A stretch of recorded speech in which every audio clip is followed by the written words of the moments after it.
kuidas ma aasta aega olin suhtes nartsissistliku psühhopaadiga ja kuidas ma sellest suhtest välja sain ja mis seal kõik juhtus ja draama.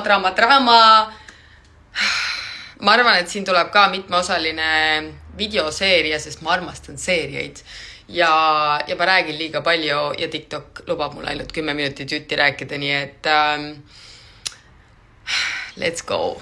Aasta oli 2017, suvi oli just alanud ja ma olin just teada saanud, et mind on haledalt maha jäetud. Seega ma olin vaba ja vallaline ja arvestage sellega, et kui ma oma eksiga kokku sain, siis ma olin 17.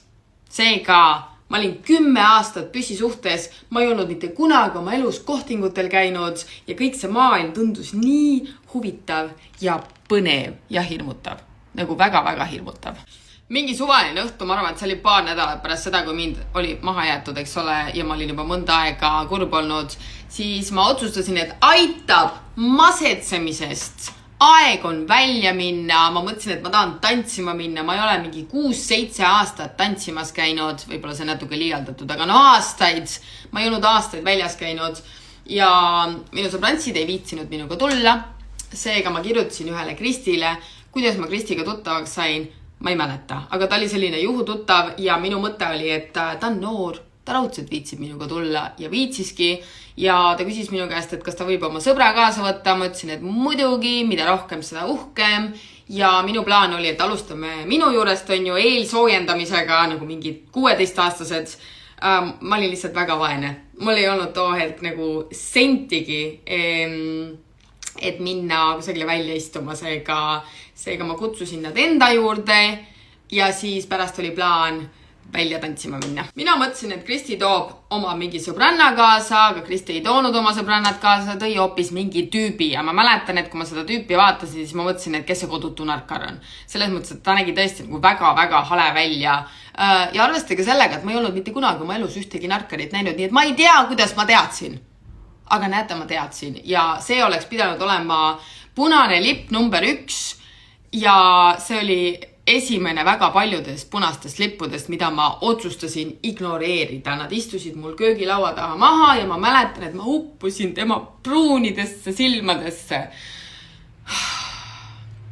Igatahes me rääkisime seal mõnda aega, ma sain teada, et Kristi tunneb seda tüüpi umbes 3 päeva, nad on olnud mingis suhtes umbes 3 päeva ja selle aja jooksul on see Kolumbia tüüp, kelle nimi oli Andres. Ma ei ole vist kunagi öelnud. Ma mäletan, et ma kutsusin teda oma blogis Alejandroks või Juhaniks. Ta nimi oli Andres. Ja ma mäletan, et Andres oli juba Kristi kätt palunud selle 3 päeva jooksul ja kutsunud teda endaga Kolumbiasse elama. See oleks pidanud olema punane lipp number 2. Tüüp on sõge, aga ma otsustasin ka seda punast lippu ignoreerida. Ma lihtsalt mõtlesin, et noored. Ja siis me jõime seal mõnda aega veini minu köögis ja siis me läksime välja tantsima. Juba teel sinna kohta, kuhu me tantsima läksime, siis see tüüp pani oma käe mu õla peale ja ütles, ma mõtlesin, et sa oled Kristi ja see sama kordus veel mõned korrad, mille peale Kristi ilmselgelt endast täiega välja läks, sest nad olid ju juba 3 päeva koos olnud. Minu jaoks oli kogu see situatsioon veider, ma ei saanud nagu väga midagi aru, eks ole. Kristi täiega pettus ja solvus ja kui me sinna klubisse või kuhu iganes, ma ei mäleta, minu arvates oli see üks šoti baar, kuhu me läksime.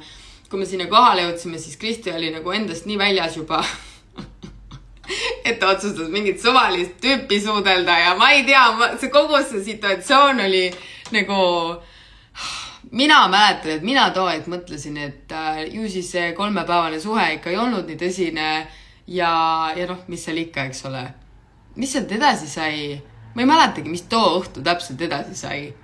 Aga mingi hetk igades läksin mina koju magama. Okei, ma kontrollisin fakte, et kas ma ikka läksin koju magama sellel õhtul. Ei läinud, ma suudlesin seda tüüpi sellel samal õhtul, nagu seda tüüpi, kes nägi välja nagu kodutu narkar, seda tüüpi, kes väidetavalt oli minu tuttavaga suhtes juba 3 päeva olnud ja oli teda juba oma naiseks palunud. Issand jumal, kas Liis 27-aastase naisterahvana mõtles selle olukorra üle järele, analüüsis situatsiooni, nägi kõiki neid punaseid lipukesi ja sai aru, et hoia eemale? Muidugi mitte. Mina olin juba uppunud tema pruunidesse silmadesse. Ma olin nii armunud. Igatahes järgmine päev oli Andres Kristi käest minu telefoninumbrid küsinud vabandusega, et ma olevat lubanud tema musta pesu pesta, mis on tõsi, miks me üldse eelmine päev tema mustast pesust rääkisime, ma ei tea, aga ma mäletan väga selgelt, et ma ütlesin, et mul on pesumasin, ma võin pesta sinu pesu. Seesama õhtu me läksime veinipudeliga mäeotsa romantikat tegema ja siis ta rääkis mulle, kuidas ta eelmine päev oli koju läinud, kuidas Kristi oli ära keeranud, kuidas Kristi oli talle kallale läinud ja peksnud teda ja tema selga küünistanud ja kuidas tal oli hirm, vaesel Andresil oli hirm ja mul hakkas temast kahju. Nagu ma oleks võinud Kristile helistada ja küsida, et oh my god, mis eile juhtus, aga ma ei teinud seda. Ma ei tea miks, aga ma ei teinud seda. Kui ma oleks seda teinud, siis ma oleks teada saanud, mis tegelikult juhtus ja äkki siis ma oleks sellest Andresist nagu eemale hoidnud. Aga ei, ma viisin selle tüübi enda juurde ja me magasime see sama öö ja ma mäletan, et ma ütlesin talle, et kasuta kondoomi, pane kondoom peale, ma ei tunne sind, ma ei kasuta pille, eks ole, jumala eest kasuta kondoomi ja ta teeskles, et ta pani selle kondoomi peale. Pime oli, eks ole, nii et ma ei näinud. Ma sain hiljem aru, et ta ei teinud seda, sest ma leidsin prügikasti kõrvalt avatud, aga kasutamata kondoomi. Ja kas ma siis sain aru, et jumala eest hoia sellest latiinost eemale, ta nagu valetab sul otse näkku, nagu see on tõsine asi ikkagi, kui keegi palub sul kondoom peale panna ja sa ei tee seda, see on tõsine asi. Ei, ma olin nagu sõna otseses mõttes silmaklappidega, ma lihtsalt ignoreerisin kõiki ohumärke. Järgmised 2 nädalat oli Andres minuga konstantses kontaktis. Ta saatis mulle iga päev 50, 60, 70 sõnumit. Ta ilmus pidevalt minu ukse taha ja rääkis, kui ilus ma olen ja kui eriline ma olen ja kuidas ta ei ole mitte kunagi oma elus kohanud sellist naist nagu mina. Vau! Seda kutsutakse laabomminguks ja selline taktika töötab ideaalselt naisterahvaste puhul, kes on väga haavatavas situatsioonis ja see on täpselt see, kus ma too hetk olin. Mind oli just maha jäetud, ma olin mega pikka aega üksinda olnud ja mul olid väga rasked aastad selja taga ja minu enesekindlus oli nagu nulli lähedal. Ja siis tuli Andres ja ütles mulle kõiki neid ilusaid asju ja see kõik pani mind nii hästi tundma ja see oli see, miks ma temast ära armusin ja miks ma temast nii tugevalt kinni hoidsin ja miks ma ei näinud kõiki neid punaseid lipukesi lehvimas. Ja mingi hetk ma sain aru, et ta elab minu juures.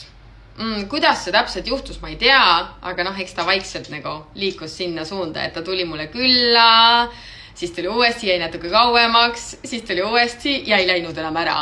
Ja esimene kuu aega oli nagu super. Ma mäletan, et ma mõtlesin, et kuidas mul ikka veab armastused. Kõigepealt mul oli minu eks, me olime 10 aastat koos, ta oli nii tore mees. Nüüd mul on Andres, ta teiega hoiab mind, ta saab minu lastega nii hästi läbi, nad on nii head sõbrad. Kuidas mul on vedanud. Aga see idüll kestis ainult kuu aega. Nagu meil ei olnud draamasid, ainult kuu aega. Nagu see, mis sealt edasi tuli, oli lihtsalt ulme.